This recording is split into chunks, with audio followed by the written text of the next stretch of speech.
You are not a man enough. No kids, no wife. You are just a walking ATM. My brother's wife said, and everyone laughed at the family party. Even my parents laughed. I smiled and calmly left without another word. I was going to make them laugh more, but this time, at the wrong side of their mouths. Hello. Thank you for your continuous support. This means a lot to us. If you enjoy the stories we share, kindly subscribe to this channel. It will be great if you can leave a comment on which city you are watching from. We might just give you a shout out in our next story. Today's special shout out goes to Ken from Liverpool, UK. We are glad you enjoy our stories. Now let's dive into the details of today's story. I'm James Carver. I'm 40 now, and I guess you could say I've done all right for myself. Build a real estate business from nothing, just me, a beat-up laptop, and a lot of late nights. No wife, no kids, but that's okay. I had my family, my parents, my little brother Mike, his wife Lisa, and their 2 kids. I worked hard so they wouldn't have to. Gave them houses, cars, money every month. It felt good, you know? Like I was the big brother fixing everything. That night, though, it was late summer, warm enough that the crickets were still chirping outside one of my big houses that I wasn't living in. I'd thrown a party for them. Catered food, fancy drinks, the works. Cost me a couple grand, but I didn't care. I was leaning against the kitchen counter, sipping a beer, watching them laugh and eat. Mom was slicing cake, Dad was telling some old story, and the kids were running around with sticky hands. Mike and Lisa were on the couch, her feet in his lap. It was loud, messy, perfect. My chest felt full, like I'd done something right. Then Lisa opened her mouth. She'd had a few glasses of wine, her cheeks were pink, her voice loud. She looked at me, smirked, and said, "You're not man enough, James. No kids, no wife. You're just a walking ATM." The room went quiet for a split second. Then boom, laughter. Mike threw his head back, cackling. Mom and Dad chuckled, like it was the funniest thing they'd ever heard. Even the kids giggled, though I'm pretty sure they didn't get it. I stood there, beer halfway to my mouth, feeling my face burn. My own family. Laughing at me. Not with me, at me. I forced a smile. You know that fake one you slap on when you're dying inside? Yeah, that. Funny, I said, real quiet. Set my beer down, grabbed my keys off the counter, and walked out. No big scene, no shouting. Just the sound of my boots on the hardwood, then the screen door slamming behind me. Their laughter followed me all the way to my car. I slid into the driver's seat, a black pickup I'd bought cash, and just sat there, hands on the wheel. My mind was racing. I saw myself at 20 working construction to pay Mom and Dad's bills after Dad lost his job. Saw myself handing Mike the keys to his first house, grinning like an idiot. Saw the late nights, the holidays I skipped, the dates I canceled, also they could have what I never did. And they laughed. Called me an ATM. Like I was nothing but a wallet with legs. My hands tightened on the wheel till my knuckles went white. I could still hear Lisa's voice, sharp and mean. Something snapped inside me, not loud, not dramatic, just a quiet break. I was done. Done being their punching bag. Done being the fool who paid for their lies while they mocked mine. I started the engine. The hum drowned out the crickets. My phone buzzed, probably Mike, probably clueless, but I didn't look. I just stared out the windshield, the big house glowing in the dark, full of people who didn't deserve me. They'll laugh on the wrong side of their mouths, I muttered. Then I hit the gas and peeled out. Next morning, I called my accountant. Cut them off, I said. All of them. And that was just the start. So there I was, peeling out of the driveway, their laughter still ringing in my ears.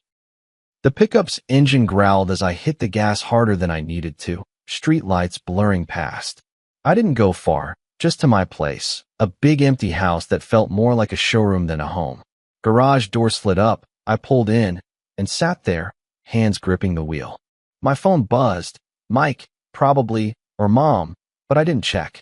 I just stared into the dark, feeling that snap inside me settle into something cold and solid. They were done getting my help. Done getting me. Next morning came fast, gray lights sneaking through the blinds. I hadn't slept, couldn't. My living room was dead quiet, just me and a half-empty coffee mug. I grabbed my phone, ignored the missed calls piling up, and dialed Pete, my accountant. He picked up quick, voice rough like he'd just woken up. "Pete, I need you to cut them off." I said, "No hello, no warm-up." Mom, Dad, Mike, Lisa, the works. No more money. Freeze their cards. Now. He popped his gum, loud in my ear. You sure? That's a big chunk. 50 grand a month, right? Positive. And get their houses listed. The bungalow, Mike's place, the condo. On the market by Friday. James, he started, but I wasn't in the mood. No questions. Do it. I hung up, set the phone down hard on the counter. My hands didn't shake, not even a twitch. But my gut twisted, like I was jumping off a cliff I couldn't see the bottom of. By noon, Pete texted, done. Account's locked. Realtors on it.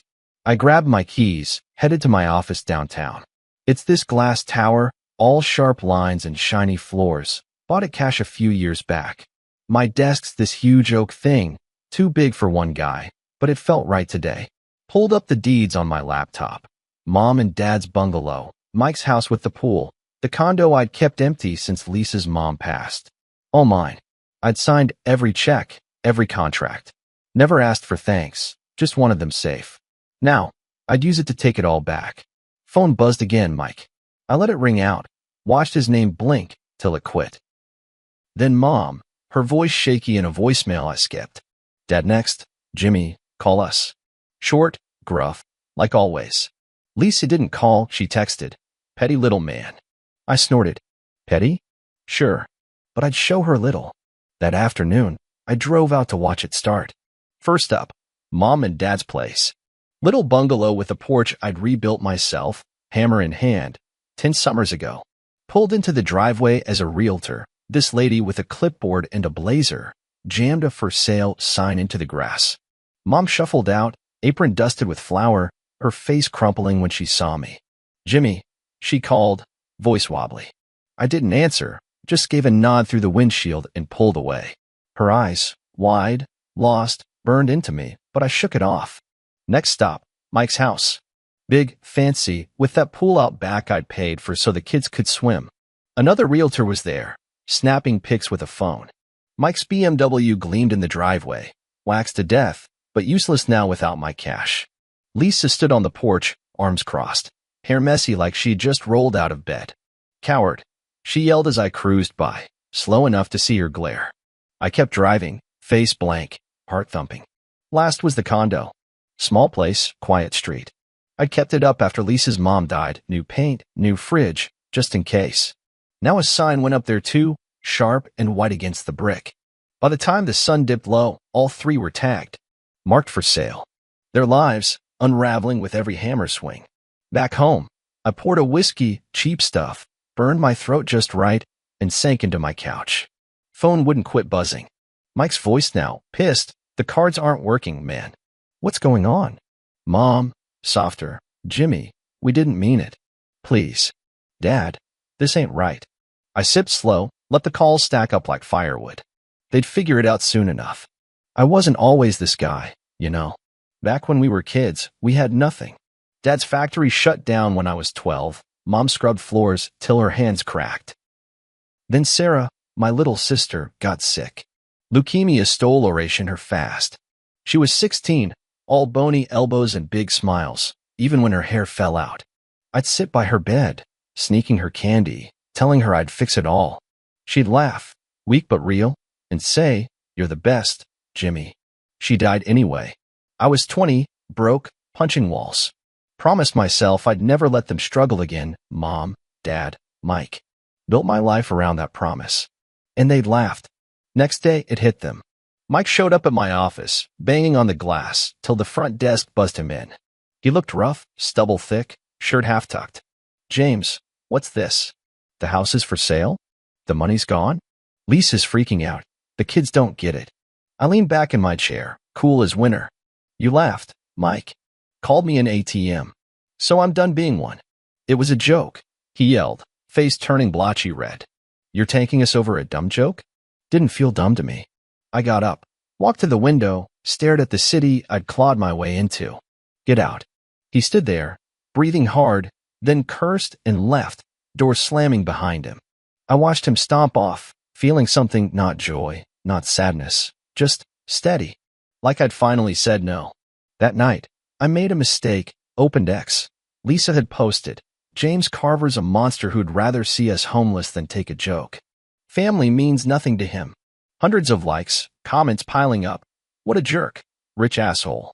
People who didn't know me, didn't know I'd skipped my own life to give them theirs. I wanted to type back, tell them everything, but I tossed the phone on the couch instead. Let her yap. Let the world judge.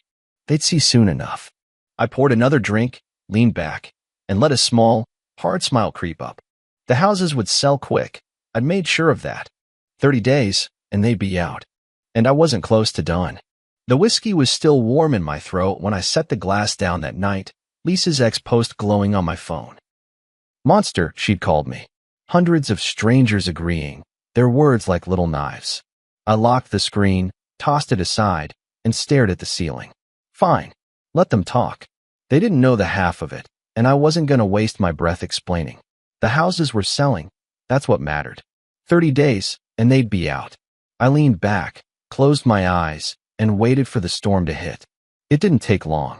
Next morning, my realtors called, one after another, voices chipper like they'd won the lottery. Bungalows got a cash offer, James. Mike's place, bidding war already. Condos under contract. I'd priced them low, just enough to move fast. By lunchtime, all three were locked in. I texted back, close quick. 30-day escrow. Done. No turning back now. First to crack was Mike. He called while I was eating a sandwich at my desk. Ham and cheese, nothing fancy. I let it ring, but he left a voicemail, voice all high and tight. The realtor says we're out in a month, man. Lisa can't stop crying. The kids keep asking why we're moving. Fix this, James. Fix it. Like I was the one who broke it. I deleted the message, took another bite, and kept scrolling emails. My inbox was full, clients, not family. Work kept me steady. By week's end, they started scrambling. I drove by Mom and Dad's place one evening, slow enough to see, but not stop. The for sale sign had a sold sticker slapped on it. Cardboard boxes were stacked on the porch, Dad wrestling them into a rusty pickup he hadn't driven in years. Mom stood by the door, arms wrapped around herself, staring at the lawn like it might swallow her. I didn't wave, just kept driving, my chest tight, but my hands firm on the wheel. Mike's house was worse. I swung by Saturday morning, early, sun barely up. The pool was still, no kids splashing like usual. Lisa was out front, shoving suitcases into that BMW while Mike hauled a lamp to the curb. Their new place, a duplex across town, popped up on my radar 'cause I'd run the address. Peeling paint, cracked driveway, half the size of what they had. The kids sat on the steps, Sophie hugging her knees, Ben kicking a rock. I slowed, just for a second, and Lisa spotted me. You happy now? She screamed, voice cracking. I hit the gas, her glare burning holes in my rear view. The condo sold quiet, no fuss, no family to move out. Just a lockbox and a new owner's name on the deed. By Monday, they were all gone from my properties. Mom and Dad in a one-bedroom apartment, walls thin enough to hear the neighbor's TV. Mike and Lisa in that duplex, kids sharing a room now. The BMW and Mom's Mercedes sat in their new driveways, gleaming but useless, insurance lapsed, gas too pricey without my cash. I told Pete to let them keep the titles. Small mercy, I guess. Didn't feel like one. Then Lisa's post blew up. I'd ignored it at first, but by midweek, it was everywhere. Some local news blog, even a blurry photo of me from years back, captioned "Millionaire kicks family to curb." Comments piled up. Disgusting. Hope he rots. A few defended me. Sounds like they had it coming, but most didn't care. Didn't know I'd paid Mom's medical bills when her heart acted up, or put Sophie and Ben through private school. I scrolled it all one night, whiskey in hand again, feeling the heat rise in my face. Wanted to smash something. Didn't. Just turned off the phone and sat in the dark. Mike showed up Friday, banging on my office door till security let him through. I was mid-meeting, some developer pitching a strip mall, but I waved him in. He looked like a mess. Unshaven, eyes red, shirt untucked. You're killing us, James, he yelled, loud enough my client flinched. The kids lost their school, Lisa's a wreck. We can't pay rent. You happy now? I stood, slow, kept my voice low. You laughed, Mike. All of you. Called me an ATM. I gave you everything, houses, cars, cash, and you laughed. It was one stupid night. He stepped closer, fist balled. You're tearing us apart over one dumb joke. Felt pretty smart to you then. I walked past him, stared out my window at the city lights. I worked my whole life for you. No vacations, no family of my own. And you laughed. He didn't say anything for a minute, just breathed hard. Then, you're a bastard. Door slammed, and he was gone. I sat back down, nodded at the developer. Keep going, I said, like nothing happened. But my hands shook under the desk, just for a second. That weekend, I went dark. No phone, no ex, just me in the house. Poured another drink, flipped through old photos on my shelf. Me and Sarah, her grinning with a popsicle, me awkward in a too-big shirt. She'd been the spark, died at 16, left me promising I'd hold the family together. Found a shot of Mike's wedding, me in a suit, handing him the keys to that house, smiling like an idiot. Mom and Dad at their bungalow, cutting the ribbon I'd tied on the door. All those years, grinding, building, giving. For them. And it was ashes now. Sunday night, I cracked. Drove to a bar downtown. Dive place, sticky floors, neon buzzing. Sat in a corner, nursing a beer, watching people laugh like it didn't hurt. Guy next to me, some grizzled trucker, nodded. Rough week, he asked. Rough life? I said, half a laugh. He didn't push, just clinked his bottle against mine. I stayed, till closing, letting the noise drown out the quiet in my head.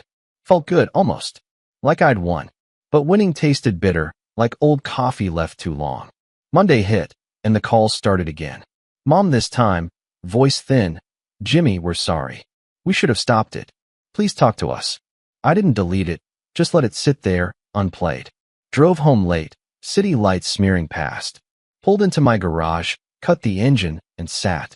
Something was shifting, but I couldn't name it. Then my phone lit up. Sophie, Mike's girl, a text. Uncle Jimmy, why don't you love us anymore?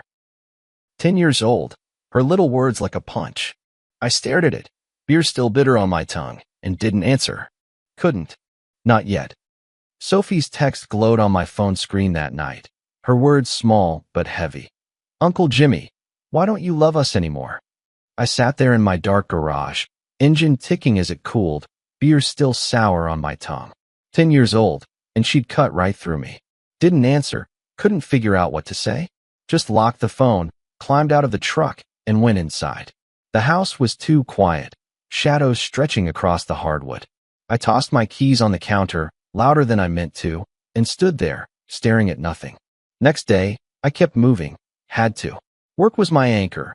Meetings, contracts, calls about a new office build downtown. Kept my hands busy, my mind sharp. But Sophie's question stuck, like a splinter I couldn't pull out. Mom's voicemail too, that soft, we're sorry, Jimmy looping in my head. I didn't play it again, but I didn't delete it either. Just let it sit, a weight I wasn't ready to lift.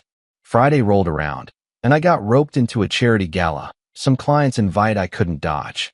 Black tie, big ballroom, all chandeliers and fake smiles. I tugged at my collar, feeling like a kid in Dad's old suit, and grabbed a whiskey from the open bar. Stood by a wall, watching rich folks mingle, their laughs too loud, too easy. Then this woman walked up. Elena, she said, shaking my hand firm. Short hair, sharp eyes, dress simple but classy. You're James Carver, right? The real estate guy. Yeah, I said, sipping my drink, waiting for the usual pitch. People always wanted something. She didn't pitch, just tilted her head, sizing me up. You look like you'd rather be anywhere else. Got me there. I cracked half a smile, first real one in weeks. She ran a nonprofit, kids from rough homes, giving them books, meals, a shot at something better. Talked about it like it was her whole world, not just a job. Then she hit me with it. You've got all this power, James, all this money. What's it for if you're standing here alone? No judgment, just a question, but it landed hard. I mumbled something about work, brushed it off. She handed me her card anyway, said, think about it, and walked off, leaving me with that whiskey and a buzz in my head. Saturday, I couldn't shake her. Drove past Mike's old house, new family moving in, kids chasing a dog in the yard. Felt strange, like a page ripped out of my book. Ended up at my storage unit downtown, a concrete box full of junk I'd kept from Sarah's room after she passed. Dug through boxes, old toys, faded drawings, till I found it. Her letter. Scrawled in purple pen, shaky from the meds, dated a week before she died. Jimmy, it said, you're the best brother. Don't forget to live for you too, okay? Love, Sarah. I'd read it 100 times back then, but now it stung fresh. Sat on the cold floor, letter in my hands, her voice whispering in my skull. Had I forgotten? Sunday, Sophie hit me again. Not a text, a note, mailed to my office, slipped under the door when I wasn't there. Picked it up Monday morning, her kid handwriting on a torn notebook page. Uncle Jimmy, I miss you. Dad says you're mad, but I didn't laugh. Please come back. A little hard at the bottom, wobbly but hers. I folded it, stuck it in my pocket, and felt my throat tighten. She hadn't laughed. She was just a kid caught in the mess I'd made. That afternoon, I did something stupid, drove to Elena's nonprofit. Place was a rundown storefront, sign peeling, but inside it was alive. Kids reading, laughing, paint on their fingers. Elena spotted me through a window, waved me in. Didn't expect you, she said, smirking, handing me a coffee and a chipped mug. Didn't expect me either, I admitted, taking it. She showed me around, tiny library, kitchen pumping out soup smells, a wall of thank you notes from kids. One girl, maybe 12, looked like Sarah, same skinny frame, same quiet smile. Elena caught me staring. That's Mia. Lost her mom last year. She's tough, though. I nodded, couldn't talk for a second. Sarah's letter burned in my back pocket. Sophie's note right beside it. How do you do it? I asked finally. Keep going, I mean. For them. She shrugged. Simple. They're worth it. Somebody's got to show up. Then she looked at me, straight on. What about you? Who are you showing up for? I didn't have an answer. Left a check. 10 grand. And signed. Just slid it under a stack of papers. And walked out. Got in my truck, sat there in the parking lot, engine off. The air was thick, late summer pressing in. Sophie's note crinkled as I pulled it out, read it again. I didn't laugh. She hadn't. Moms were sorry, echoed too, frail but real. Mike and Lisa, though, they hadn't said a word. Still proud, still waiting for me to cave. Back home, I paced. Kitchen to living room, boots loud on the floor. Looked at my life. Big house, fat bank account, nothing else. Elena's question rattled me. What's it for if you're alone? Sarah's letter answered, live for you too. Sophie's note begged, come back. I'd torn them down, watched them fall, felt that hard little victory. But now it was cracking, like ice under too much weight. Tuesday, I hit the bar again. Same dive, same sticky floors. Trucker was there, nodded like we were old pals. Still rough? He asked, bottle clinking mine. Getting rougher, I said, sipping slow. Told him bits, Lisa's jab, the houses, Sophie's note. Didn't say my name, didn't need to. He listened, grumbled, family's a damn mess sometimes. Yeah, I said, staring at the neon buzzing over the bar. Sometimes. Drove home late. City quiet except for the hum of my engine. Pulled into the garage, cut the lights, and sat there, Sophie's note still in my pocket. I'd won, hadn't I? They were out, struggling, learning their lesson. But her little heart on that page wouldn't let go. Neither would Sarah's purple scrawl or Mom's shaky voice. I gripped the wheel, breathed slow, and felt it, the crack widening. Something had to give. I just didn't know what yet. That night in the garage, Sophie's note still crinkling in my pocket, I couldn't sit still. The truck's engine was cold, the house dark, but my head wouldn't quit. Sarah's letter, Mom's voicemail, Elena's question, they swirled together, loud and messy. I'd torn it all down, houses sold, money cut, family scattered. Felt good at first, like I'd won something. But now, with Sophie's little heart staring up at me, it didn't feel like winning anymore. It felt like a hole I dug too deep to climb out of. Next morning, I made coffee black, strong, burned my tongue. Stood at the kitchen counter, staring at my phone. Mom's message still sat there, unplayed since last week. I hit play this time, held my breath. Her voice came soft, cracked. Jimmy, we're sorry. We should have stopped Lisa, should have said something. We miss you. Please talk to us. It cut off, just like that. No guilt trips, no begging for cash, just sorry. I played it again, then set the phone down slow. Sorry wasn't enough, but it was something. I drove to work, windows down, city air sharp against my face. Sophie's note rode shotgun, flapping in the breeze. I didn't laugh, she'd written. She hadn't. Neither had Ben. Her little brother just watched, confused, while the adults cackled. Mike and Lisa, though, they'd led the charge, and I hadn't heard a peep from them. No apology, no nothing. That stuck in my craw, hard. Midweek, I caved, called Mom back. She picked up fast, like she'd been waiting. "Jimmy," she said, hopeful, scared. "Yeah, it's me." My voice sounded rough and used. "Heard your message." "We meant it," she said quick.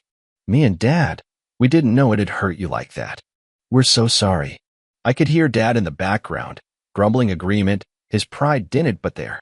"Okay," I said, not sure what else to give. "How you holding up?" "It's tight," she admitted. "Apartment's small, bills are piling. But we're managing. Just miss you, is all." I nodded, though she couldn't see. "Miss you too." Hung up after that, short and awkward, but it was a start. Didn't call Mike, let him stew. Lisa either. They'd have to come to me. Thursday, I went back to Elena's nonprofit.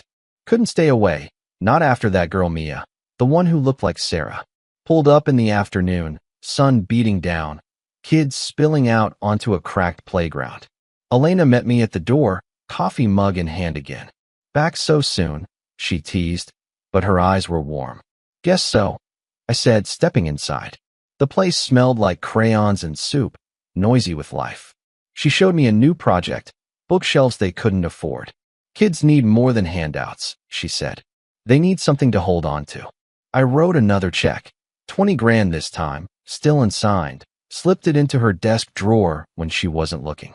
Watched Mia read to a smaller kid, her voice steady, and felt Sarah there, somehow. Elena caught me staring again. "You're not just here for the coffee, are you?" "Nah," I said, half a laugh. "Maybe I'm figuring something out." Friday, Sophie's school called. Old private place I'd paid for till I didn't. Secretary said she'd been dropped, couldn't afford it now. I pictured her in that duplex, sharing a room, no pool to splash in. Ben too, stuck in public school they weren't ready for. Guilt twisted my gut, but I pushed it down. Mike could have called. Lisa could have swallowed her pride. They hadn't. Saturday, I made my move. Met Mom and Dad at a diner. Greasy spoon, smelled like bacon and burnt toast. They looked older, thinner, Dad's hands shaky on his mug. "We're not asking for the old days," Mom said, eyes wet. "Just you." "I'm here," I said, simple. "No houses, no big checks. But I'll help. Rent some bills. You gotta work too, though." They nodded, fast, like kids promising to behave. I paid the tab, left a big tip. Felt lighter walking out. Mike finally cracked Sunday. Showed up at my house, not the office, my front door. Looking like he hadn't slept in days. "James," he started, voice low. "I messed up." "We all did. Lisa's still mad, but I'm here. The kids, they're hurting." "Sophie wrote me," I said, leaning on the doorframe, arms crossed. "Said she didn't laugh." "She didn't," he said quick. "She's been asking for you nonstop." I let him in, poured coffee, sat him down. "I'll help the kids," I said. "School fees, basics. Not you, not Lisa, not till she owns it." He nodded, slow, defeated. "Fair.